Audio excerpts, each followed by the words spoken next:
it's relaxing time. Hi, I'm so happy you're here. Yay! You know what we're going to do today? We're going to read the rest of Winnie's adventure. Yay! So, where were we? Do you remember? I think it was chapter 5. Yes, chapter 5, in which Piglet meets a heffalump. What's a heffalump? Let's find that out. Yay! Alright, so get cozy. Alright, so I'm gonna read it all to you. You can just relax. Let's go. Chapter 5, in which Piglet meets a heffalump. One day, when Christopher Robin and Winnie the Pooh and Piglet were all talking together, Christopher Robin finished the mouthful he was eating and said carelessly, "I saw a heffalump today, Piglet." "What was it doing?" asked Piglet. "Just lumping along," said Christopher Robin. "I don't think it saw me." "I saw one once," said Piglet. "At least I think I did," he said. "Only perhaps it wasn't." "So did I," said Pooh, wondering what a heffalump was like. "You don't often see them," said Christopher Robin carelessly. "Not now," said Piglet. "Not at this time of year," said Pooh. Then they all talked about something else until it was time for Pooh and Piglet to go home together. At first, as they stumped along the path which edged the 100-acre wood, they didn't say much to each other, but when they came to the stream and had helped each other across the stepping stones and were able to walk side by side again over the heather, they began to talk in a friendly way about this and that. And Piglet said, "If you see what I mean, Pooh." And Pooh said, "It's just what I think myself, Piglet." And Piglet said, "But on the other hand, Pooh, we must remember." And Pooh said, "Quite true, Piglet, although I had forgotten it for a moment." And then, just as they came to the 6 pine trees, Pooh looked round to see that nobody else was listening and said in a very solemn voice, "Piglet, I have decided something." "What have you decided, Pooh?" "I have decided to catch a heffalump." Pooh nodded his head several times as he said this, and waited for Piglet to say, "How?" or "Pooh, you couldn't," or something helpful of that sort. But Piglet said nothing. The fact was, Piglet was wishing that he had thought about it first. "I shall do it," said Pooh, after waiting a little longer, "by means of a trap. And it must be a cunning trap.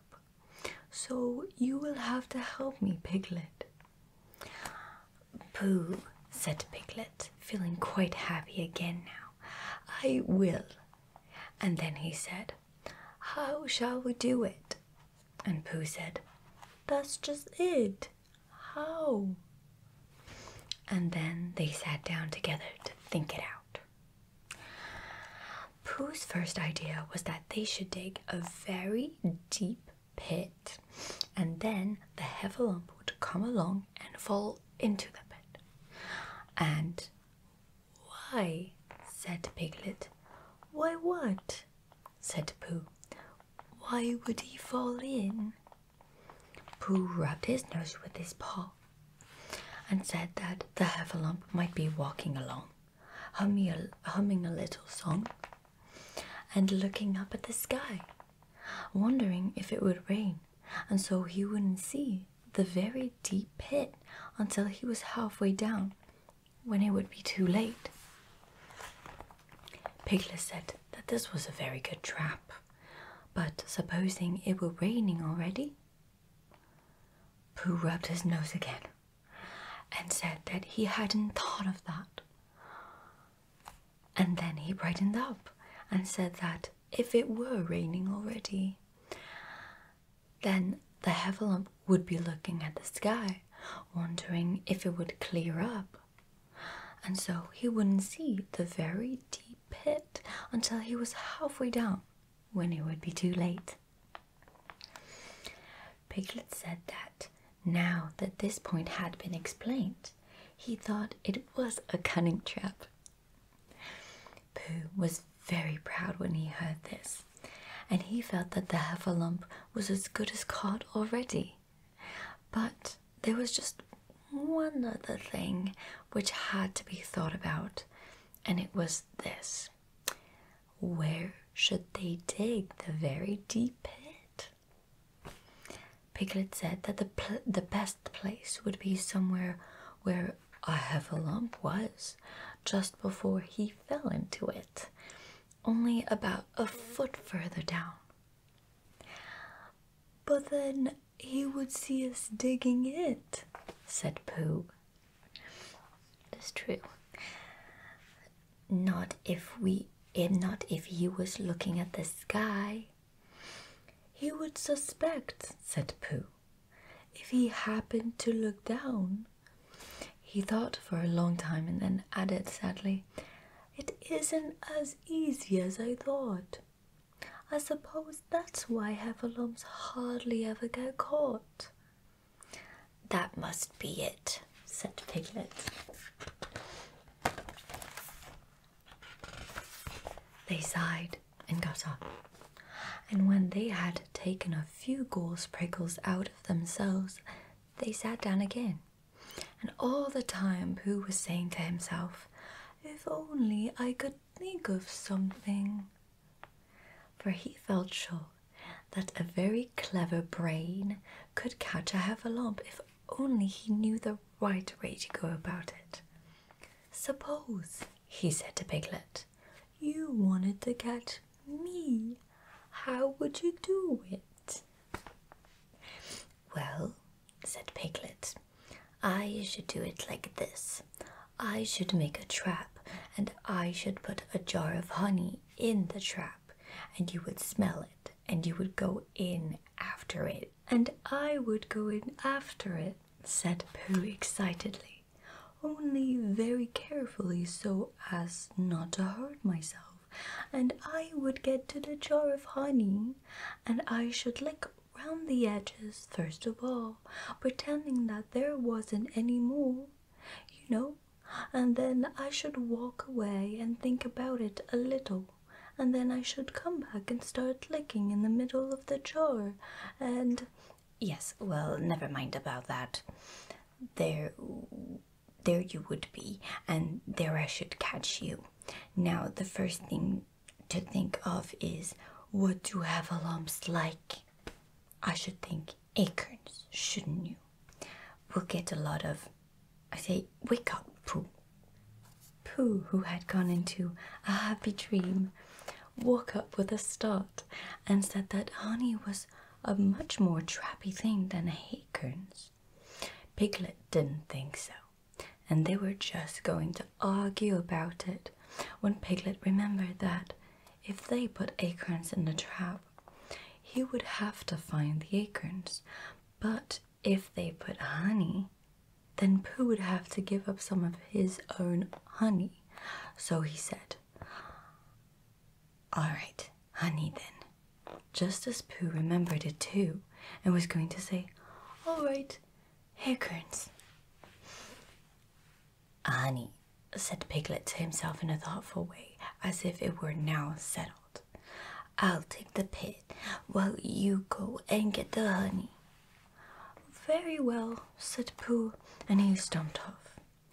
As soon as he got home, he went to the larder and he stood on a chair and took down a very large jar of honey from the top shelf. It had honey written on it, but just to make sure, he took off the paper cover and looked at it, and it looked just like honey. But you can never tell, said Pooh. I remember my uncle saying once that he had seen cheese just his color.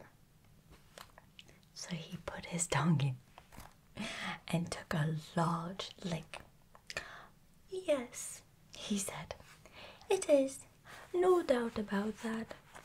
And honey, I should say, right down to the bottom of the jar, unless, of course, he said, somebody put cheese at the bottom of the jar just for a joke.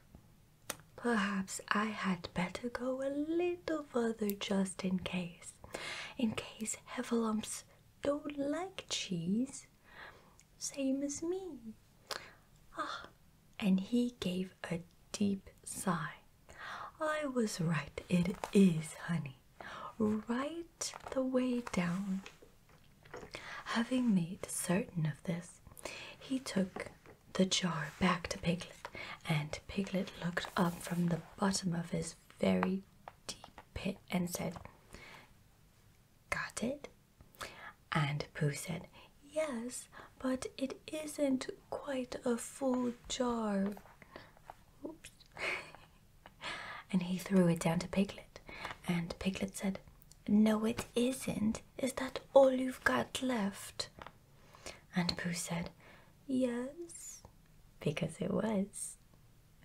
So Piglet put the jar at the bottom of the pit and climbed out, and they went off home together. Well, good night, Pooh, said Piglet when they had got to Pooh's house, and we meet at 6 o'clock tomorrow morning by the pine trees and see how many heffalumps we've got in our trap. 6 o'clock, Piglet. And have you got any string? No. Why do you want string? To lead them home with. Oh, I think heffalumps come if you whistle. Some do and some don't. You can never tell with heffalumps. Well, good night. Good night. And off Piglet trotted to his house, Trespassers W, while Pooh made his preparations for bed. Some hours later, just as the night was beginning to steal away, Pooh woke up suddenly with a sinking feeling. He had had that sinking feeling before, and he knew what it meant. He was hungry. So he went to the larder, and he stood on a chair and reached up to the top shelf and found nothing. That's funny, he thought.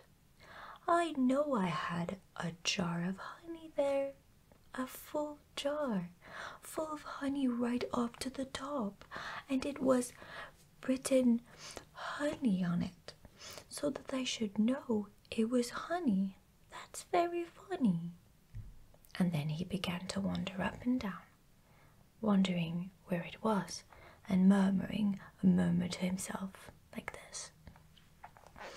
It's very, very funny, 'cause I know I had some honey, 'cause it had a label on saying honey, a galoshes full of pot too, and I don't know where it's got to. Now, I don't know where it's gone. Well, it's funny. It seems that Pooh has a very short memory. He had murmured this to himself 3 times in a singing sort of way, when suddenly he remembered. He had put it into the cunning trap to catch the heffalump. Oh, bother, said Pooh. It all comes of trying to be kind to heffalumps. And he got back into bed, but he couldn't sleep. The more he tried to sleep, the more he couldn't. He tried counting sheep, which is sometimes a good way of getting to sleep. Have you ever tried that? Counting sheep. Maybe we should try sometimes.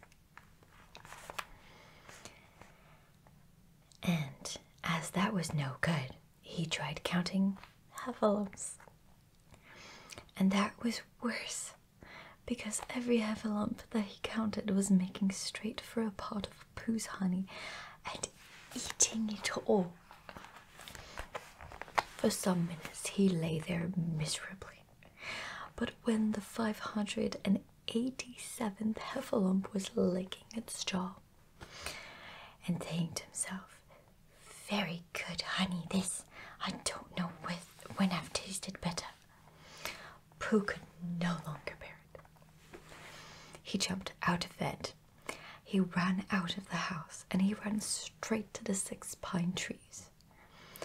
The sun was still in bed, but there was a lightness in the sky over the 100-acre wood, which seemed to show that it was waking up and would soon be kicking off the clothes.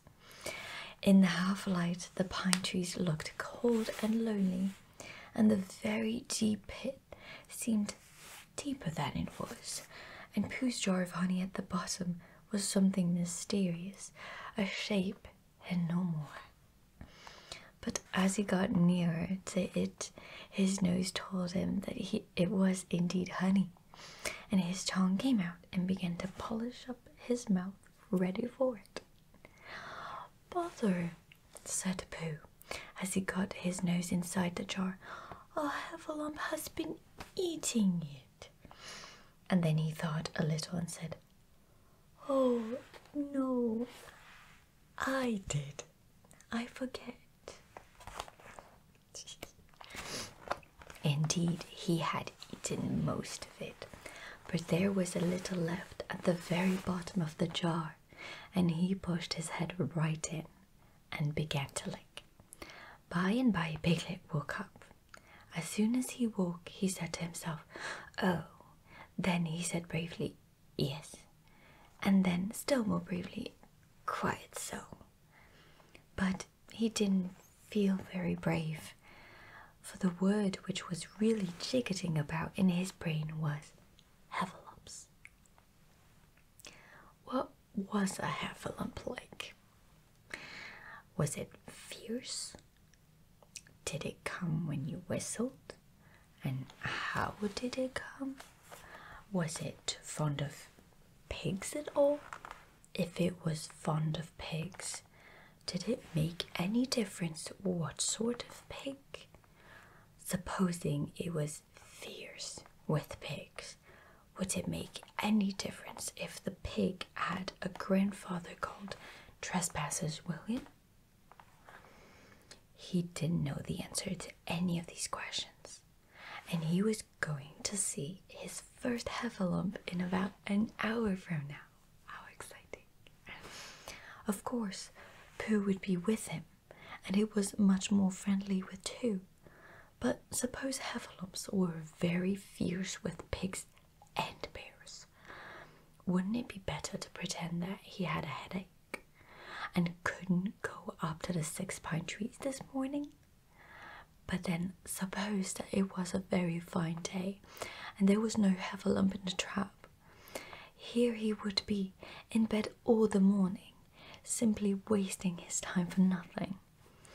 What should he do? And then he had a clever idea. He would go up very quietly to the 6 pine trees now, peep very cautiously into the trap, and see if there was a heffalump there. And if there was, he would go back to bed.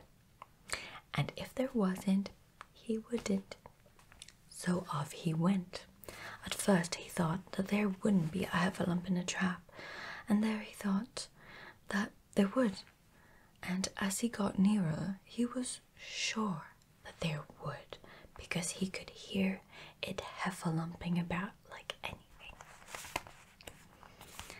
"Oh dear, oh dear, oh dear," said Piglet to himself, and he wanted to run away. But somehow, having got so near, he felt that he must just see what a heffalump was like. So he crept to the side of the trap and looked in. And all the time, Winnie the Pooh had been trying to get the honey jar off his head. The more he shook it, the more tightly it stuck. "Bother," he said inside the jar, and "oh, help," and mostly "ow." And he tried bumping it against things, but as he couldn't see what he was bumping it against, it didn't help him. And he tried to climb out of the trap, but as he could see nothing but jar, and not much of that, he couldn't find his way. So at last he lifted up his head, jar and all, and made a loud, roaring noise of sadness and despair. And it was at that moment the Piglet looked down. "Help, help," cried Piglet. A heffalump, a horrible heffalump." And he scampered off as hard as he could, still crying out, "Help, help, a horrible heffalump, a horrible horralump, a horrible hellrump." And he didn't stop crying and scampering until he got to Christopher Robin's house. "Whatever's the matter, Piglet?" said Christopher Robin, who was just getting up. "A hef," said Piglet, breathing so hard that he could hardly speak. "A hef, a hef, a heffalump." "Where?" "Up there," said Piglet, waving his paw. "What did it look like?"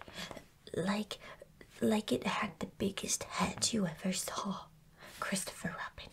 "A great, enormous thing, like nothing. A huge, big, well, like I don't know, like an enormous, big nothing, like a jar."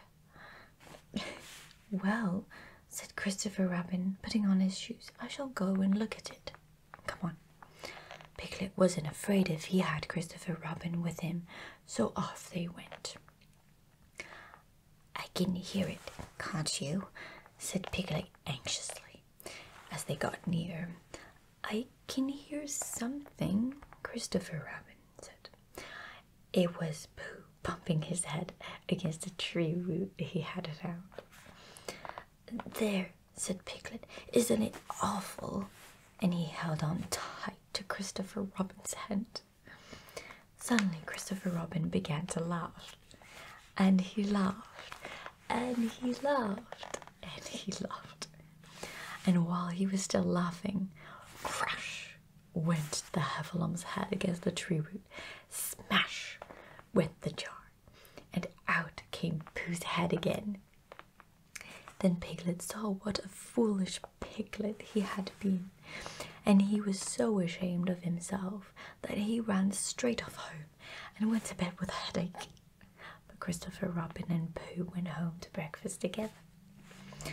"Oh, Bear," said Christopher Robin, "how do I love you." "So do I," said Pooh. What a silly Pooh. He just can't help eating honey. Did you like today's story? Oh, it was very amusing, wasn't it? Well, I hope you'll come back next week. I had so much fun with you today. Yay! Well, I guess it's my bedtime now. But I'll see you next week, okay? Yay! Good night.